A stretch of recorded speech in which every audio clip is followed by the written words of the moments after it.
ओ भाई साहब, ये आज क्या कर दिया भाई। सैन डिएगो कॉमिक कॉन 2024 वाला आज सुबह 6 बजे से आ रहा है। आई थिंक मैं थोड़ा लेट हो गया था, पर जैसे मैंने इंस्टाग्राम खोला and I come to know that कि सैन डिएगो कॉमिक कॉन में क्या कमाल हुआ है। तो अपने बाप रे बाप, RDJ is back as Doctor Doom. पहले से काफी ज्यादा स्पेक्यूलेशन आ रही थी कि आरडीजे डॉक्टर डूम बन सकते हैं, बट अब तो पक्का हो चुका है। पूरे सैन डिएगो कॉमिक कॉन की सबसे बेस्ट चीज जो हुई वो थी आरडीजे का एज डॉक्टर डूम होना। सबसे पहले तो कुछ बॉट दिखाए जाते हैं हमारे पास डॉक्टर डूम के, देन उसके बाद पीछे से एक मेन बंदा आता है और अपना फेस रिवील करता है। एंड उस टाइम पे जो मेरा रिएक्शन था, मैं तुरंत जल्दी से बना के एक रील और शॉर्ट वीडियो अपलोड कर दी, जो कि आप देख सकते हो। देन ये जो चीज हुई थी सबसे लास्ट में हुई थी सैन डिएगो कॉमिक कॉन के, और पूरे सैन डिएगो कॉमिक कॉन के ऊपर बात करने वाले हैं। जो अपनी डॉक्टर डूम की मूवी होने वाली है उसका नाम है एवेंजर्स डूम्सडे, जो कि 2026 में रिलीज होगी। एंड उसके लिए हर कोई एक्साइटेड। एक तो ऊपर से कैंग को इस तरीके से निकाल के फेंक दिया, मतलब इतना सब कुछ बिल्ड किया कैंग के लिए, एंड उसको ऐसे निकाल के फेंक दिया जैसे कि वो कूड़ा हो।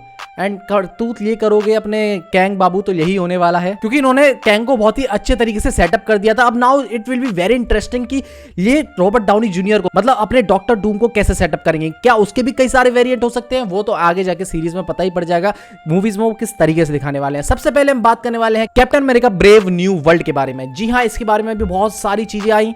तो सबसे पहले तो ये कंफर्म कर दिया गया जीन कार्लो डेस्पासितो हमारे बनने वाले हैं, जो कि किंग होने वाले हैं सरपेंट सोसाइटी का, मतलब कि साइड वाइंडर के रूप में। वैसे साइड एंड इससे तो काफी ज्यादा इंटरेस्टिंग चीज मैं तुम्हें बताने वाला हूं, एडमेंटियम, मतलब कि वही जो अपना वुल्वरीन क्लॉस में यूज करता है, जो कि इसके हड्डी के साथ जुड़े हुए हैं, एडमेंटियम क्लॉस। तो फाइनली ये बता दिया गया कि एडमेंटियम एमसीयू में एग्जिस्ट करता है। वाइब्रेनियम के बाद अब हमारा एडमेंटियम भी एग्जिस्ट करने लगा है। इसके पीछे वो रीजन दिया, जो अर्थ में से इटर्नल निकल रहा था ना अर्थ को तबाह करने के लिए, वही इटर्नल एक एडमेंटियम सोर्स होने वाला है। आई डोंट नो कैसे, मतलब कैसे दिखाएंगे मूवी में। क्या वो पहले से धरती के अंदर था तभी से उन्हें लग रहा था कि वो एडमेंटियम है, जो लोग कुछ लोग उसको पहले से सोर्स बना के बैठे थे, या फिर और उसके बाद वो सबके सामने आ चुका है तो अब सबको पता पड़ चुका है। वैसे तो अब देखो ये काफी ज्यादा इंटरेस्टिंग होगा कि एडमेंटियम को वो किस तरीके से दिखाना पसंद करेंगे। क्या वो दूसरी अर्थ लाइक अदर अर्थ है, जैसे कि डेडपूल की अर्थ हो गया, या फिर किसी और वर्ल्ड का अर्थ हो गया, क्या वहां पर भी अगर इटर्नल्स निकलते होंगे, क्या वो भी एडमेंटियम का एक सोर्स होते होंगे। अगर आपको याद होगा कि वुल्वरीन में भी यही बताया गया था कि हमें स्पेस से पत्थर मिला है, उसके पीछे उन्होंने बताया नहीं कि ये अर्थ पे ही आता है या फिर इटर्नल्स का है, कुछ नहीं पता। कैसे कनेक्ट करेंगे वो तो आगे जाके पता पड़ने वाला है। स्टेज हैरिंगटन दिखाए गए, जो कि अपने रेड हल्क में बदल जाते हैं। भाई क्या वीएफएक्स सीजीआई यूज किया रियल लाइफ में हल्क बना दिया। तो आगे चल के अब थंडरबोल्ट्स के ऊपर बात करते हैं। तो थंडरबोल्ट्स में डेविड हार्बर एक नए सूट में आए रेड कलर के, भाई जो कि देखने में काफी ज्यादा बुरा लग रहा है मुझे, क्योंकि पिछला वाला जो सूट था वो उससे भी ज्यादा देखने में इंटरेस्टेड सा था, बट इस बार उन्होंने अलग सा कर दिया है। तो थंडरबोल्ट्स में एक ट्रेलर दिखाया गया था, उधर उन्होंने बताया कि जो वैलेंटीना है उसने एवेंजर्स टावर खरीद लिया है। एंड एवेंजर्स टावर अगर आपको याद होगा तो स्पाइडरमैन नो वे होम में बताया जाता है कि एवेंजर्स टावर किसी ने खरीद लिया है, जो वैलेंटीना ही थी। अब आप देख ही सकते हो जो एवेंजर्स टावर होगा उसे थंडरबोल्ट्स के टावर में बदल दिया जाएगा। मतलब जहां पर हमने अपने बचपन में एवेंजर्स को देखा था, उधर आप थंडरबोल्ट्स को देखेंगे, जो कि काफी ज्यादा अच्छा नहीं लग रहा मुझे।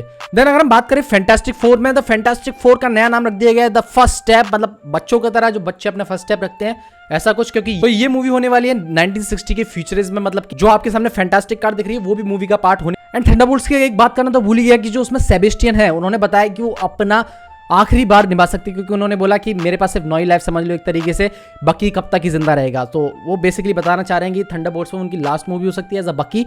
एंड उन्होंने सच में गैलेक्टस दिखा दिया। हाँ, मतलब एक ऐसी एंटिटी जिसको बारे में आपने नहीं सुना तो भाई आप मार्वल फैन कैसे कह सकते हो अपने आप को। That was amazing. मतलब कि इस बार मैंने सोचा था सैन डिएगो कॉमिक कॉन में कुछ नहीं करेंगे, पर इतना सब कुछ कर दिया उन्होंने कि मजा आ गया भाई।